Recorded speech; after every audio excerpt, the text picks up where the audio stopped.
देश के विभिन्न हिस्सों में बारिश का दौर अब थमता नजर आ रहा है। दिल्ली एनसीआर में लगातार कई दिनों से हो रही बारिश और बादलों का असर अब धीरे धीरे कम हो रहा है। भारतीय मौसम विभाग की ताजा अपडेट के अनुसार आने वाले दिनों में बारिश की संभावना बेहद कम है और मौसम शुष्क रहेगा। आसमान में हल्के बादल जरूर छाए रहेंगे, लेकिन लोगों को बारिश से राहत नहीं मिलने वाली है। इसके उलट अब तापमान में इजाफा होगा और उमस के साथ साथ तेज धूप लोगों को परेशान करेगी। भारतीय मौसम विभाग के वैज्ञानिक अखिल श्रीवास्तव ने बुधवार को कहा कि अब ज्यादा बारिश नहीं होगी। उत्तर पश्चिम भारत में ज्यादा बारिश नहीं होने वाली है। जम्मू कश्मीर में 14 सितंबर के आसपास, हिमाचल प्रदेश में 13 से 14 सितंबर को और उत्तराखंड में 12 से 15 सितंबर के आसपास भारी बारिश होने की संभावना है। दक्षिण भारत में गरज के साथ बारिश हो सकती है, जबकि पूर्वी भारत में आगामी सप्ताह में भारी से बहुत भारी बारिश होने की उम्मीद है। सिक्किम में आज ऑरेंज अलर्ट जारी किया गया है। दिल्ली एनसीआर में 12 सितंबर तक आंशिक रूप से बादल छाए रहेंगे, लेकिन किसी भी तरह की तेज बारिश की संभावना नहीं है। 13 सितंबर को आसमान सामान्य रूप से बादलों से घिरा रहेगा। हालांकि उसके बाद यानी कि 14 और 15 सितंबर को मौसम साफ रहने की संभावना है। मौसम विभाग ने साफ किया है कि इस दौरान किसी तरह की चेतावनी जारी नहीं की गई है, यानी तेज बारिश या आंधी तूफान की संभावना नहीं है। लंबे समय तक बारिश न होने के कारण दिल्ली एनसीआर में तापमान में लगातार बढ़ोतरी होगी। 34 डिग्री तक पहुंच चुका अधिकतम तापमान आने वाले दिनों में लोगों को उमस और पसीने से परेशान करेगा। मौसम विशेषज्ञों का कहना है कि सितंबर के मध्य तक मानसून का असर कमजोर हो जाता है और इस बार भी यही स्थिति देखने को मिल रही है। देखिए, जो नॉर्थ वेस्ट इंडिया की हम बात करें तो जो कि अभी कुछ दिनों पहले तक बहुत ही इंटेंस रेनफॉल पर हमें देखने को मिल रहा था, तो अभी अनुमान हमारा यही है कि जो नॉर्थ वेस्ट इंडिया है पर्टिकुलरली वहां पर अगले एक सप्ताह के दौरान कुछ बहुत ज्यादा रेनफॉल एक्टिविटी होने की संभावना नहीं है।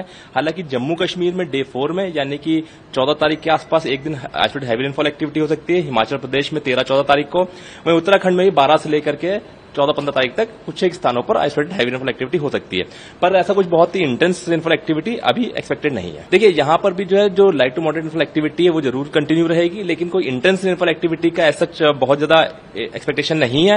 हालांकि जो ईस्ट यूपी है वहां पर 11 और 12 तारीख को आइसोलेटेड हैवी रेनफॉल एक्टिविटी हो सकती है।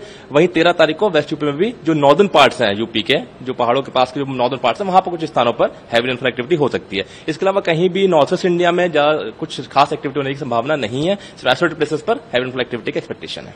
देखिए, अगले एक सप्ताह के दौरान बात करें तो पार्टली क्लाउडी स्काई से जनरल क्लाउडी स्काई कंडीशंस रहेंगी दिल्ली में। इसके साथ साथ वर्षा का बहुत ज्यादा अनुमान नहीं है। जहां तक तापमान की बात है तो अधिकतम तापमान जो है वो 34-35 डिग्री सेंटीग्रेड तक इस सप्ताह में देखने को मिल सकता है। देखिए, जो साउथ इंडिया का पोर्शन है, दक्षिण प्रांतीय भारत का, आप देख भी सकते हैं इस मैप के माध्यम से, तो दक्षिण भारत के क्षेत्रों में आइसोलेटेड थंडरस्टॉर्म एक्टिविटी हो सकती है।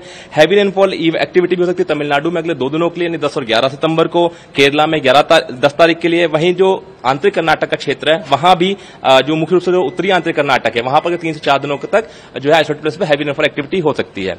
वहीं मुख्य रूप से हम देखेंगे तो पूर्वी भारत और पूर्वोत्तर भारत में जो रेनफॉल की एक्टिविटी है वो बढ़ सकती है, जहां अगले एक सप्ताह के दौरान heavy to very heavy rainfall activity होने की संभावना है। अगले 2 से 3 दिनों के दौरान हैवी रेनफॉल और उसके बाद आइसोलेटेड प्लेसेस पर वेरी हैवी रेनफॉल एक्टिविटी भी हो सकती है। इसको देखते हुए आज भी देख सकते हैं सिक्किम का जो क्षेत्र है वहां पर वेरी हैवी रेनफॉल को अलर्ट को देखते हुए ऑरेंज अलर्ट भी इशू किया गया। बाकी ये येलो अलर्ट है जहां पर heavy rainfall activity thunderstorm activity हो सकती है, बट ऑरेंज अलर्ट आज के लिए सिर्फ सिक्किम, सब हिमालयन वेस्ट बंगाल और सिक्किम मेट्रोलॉजिकल सब डिवीजन में है। बात करें राजस्थान की, तो राजस्थान में लगातार जारी भारी बारिश की गतिविधियों से अब कुछ कमी आने में और लोगों को राहत मिलने की उम्मीद जताई जा रही है। मौसम विभाग के अनुसार राज्य में भारी बारिश की गतिविधियों से राहत मिलने की पूरी संभावना है। इसके अनुसार पूर्वी राजस्थान के कोटा, भरतपुर, जयपुर, अजमेर, उदयपुर संभाग के अधिकांश भागों में आगामी एक हफ्ते बारिश की गतिविधियों में गिरावट जारी रहने और केवल छुटपुट स्थानों पर हल्की बारिश होने की संभावना है। इसी तरह पश्चिमी राजस्थान के अधिकांश भागों में भी आगामी दिनों में बारिश की गतिविधियों में तेजी से गिरावट होने और 11 सितंबर से अधिकांश भागों में